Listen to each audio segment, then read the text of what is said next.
High বন্ধুরা, good morning. তো দেখো আজ রবিবার, তো মনে হচ্ছে ভালো কিছু খাই। তো দেখো মামুনি আজকে ভালো কিছু রান্না করবে।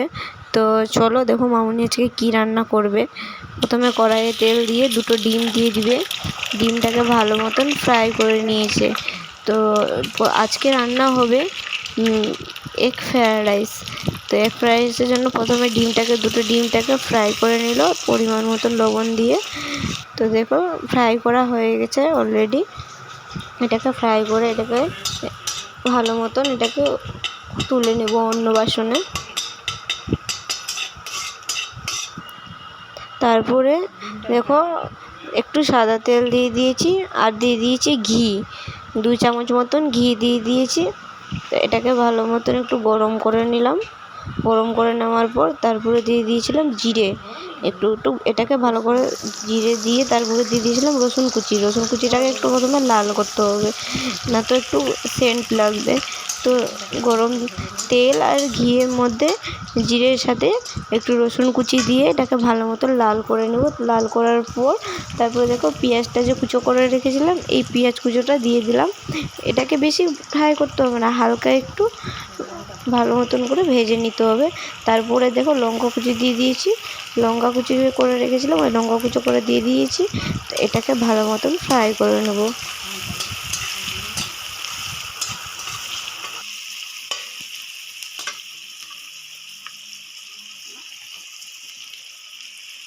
তো দেখো এখানে হালকা হালকা লাল হয়ে গেছে, এটাকে বেশি লাল করবো না। তো দেখো গাজরগুলো কুচো করে রেখেছিলাম, তো সেই গাজরগুলোকে দিয়ে দিলাম পেঁয়াজের সাথে। পেঁয়াজ রসুন আর লঙ্কা কুচোর সাথে গাজরগুলো দিয়ে দিলাম। এবার গাজরগুলোকে ভালো মতো লাল করার পর দিয়ে দিলাম বিনসগুলো দিয়ে দিলাম ভালো মতন। এটাকে ভালো মতন ভেজে নেব। ভেজে নেওয়ার পর লাল করে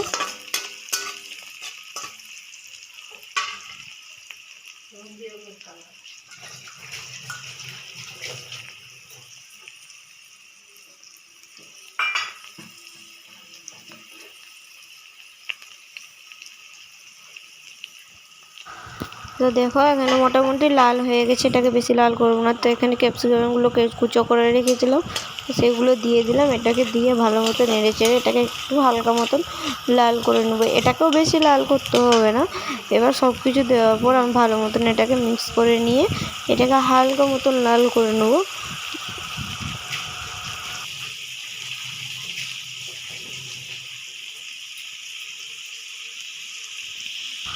তো বুঝতেই পারছো যে কেমনটা ভাজতে হবে, এটাকে বেশি ভাজতে হবে না। তো দেখো এখানে স্বাদ মতন আমি লবণ দিয়ে দিয়েছি। এখানে স্বাদ মতন লবণ দিয়ে দিলাম। যে যেমনটা লবণ খাই তেমনটা দিলেই হবে। তো দেখো লবণ দেওয়া হয়ে গেছে। লবণ দিয়ে এটাকে একটু হালকা মতন আবার একটু ভেজে নেব।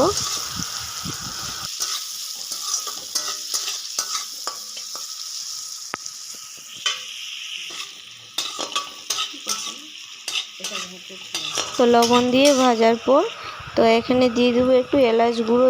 সব কিছু গুঁড়ো করা আছে, গোলমরিচ গুঁড়ো। তো এই গুঁড়োটা আমি দিয়ে দিলাম। তোমরা চাইলে বাড়িতেও গুঁড়ো করে দিতে পারো। তো আমাদের সব কিছু গুঁড়ো করাই ছিল, এলাচ, গরম মশলা। তো সব গুঁড়োটাই দিয়ে দিলাম। গুঁড়োটা দেওয়ার পর দেখো ভাতটা যে করে রেখেছিলাম সেই ভাতটা দিয়ে দিলাম। ভাতটা কিন্তু হালকা একদম ঝরঝরা করতে হবে, মানে একটু শক্ত শক্ত। তারপরে দিয়ে দিলাম পরিমাণ মতন লবণ, মানে যে যেমনটা লবণ দিবে সেমনটাই। তো দেখো পরিমাণ মতন লবণ দিয়ে দিলাম।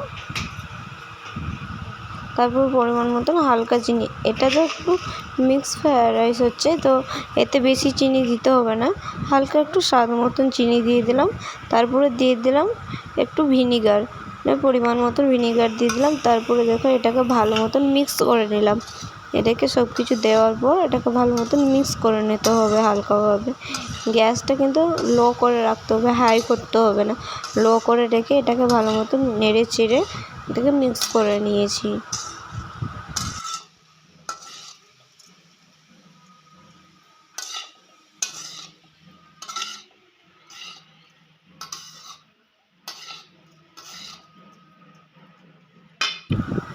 কিছুক্ষণ নাড়ার পর আবার দেখো যে গরম মশলার যে গুঁড়োটা রেখেছিলাম সেই গুঁড়োটা আবার 1 চামচের মতন দিয়ে দিলাম। তো দেখো তারপরে আবার পরিমাণ মতন একটু ঘি দিয়ে দিলাম উপর থেকে। নাড়ার পর গরম মশলা আর ঘিটা দেওয়ার পর একটু পরিমাণ মতন ম্যাগি মশলা দিয়ে দেবো। তোমরা চাইলে ম্যাগি মশলা দিতেও পারো, না দিতেও পারো, সেটা কোনো ব্যাপার নেই। তো দিলে একটু বেশ ভালো লাগে, খেতে টেস্ট হয়। তো ম্যাগি মশলা দিয়ে দিলাম। এটাকে দিয়ে ভালো মতন আবার এটাকে নেড়ে নেবো ভালো মতন। এটাকে ভালো মতন মিক্স করে দিয়েছি। গ্যাসটা কিন্তু লো রাখতে হবে, হাই করতে হবে না। তো দিয়ে এটাকে ভালো মতন মিক্স করে নেব।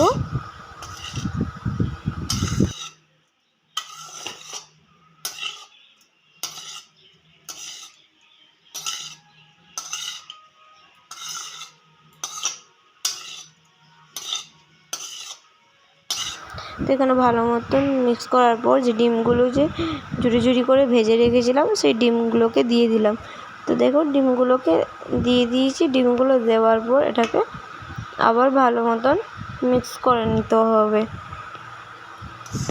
তো দেখো এটাকে ডিমগুলোকে ভালো মতন মিক্স করে নিয়েছি। তো দেখো এটাকে ভালো মতন মিক্স করার পর আর এতে কিছু করার নাই। তো দেখো আমার রান্না কমপ্লিট হয়ে গেছে।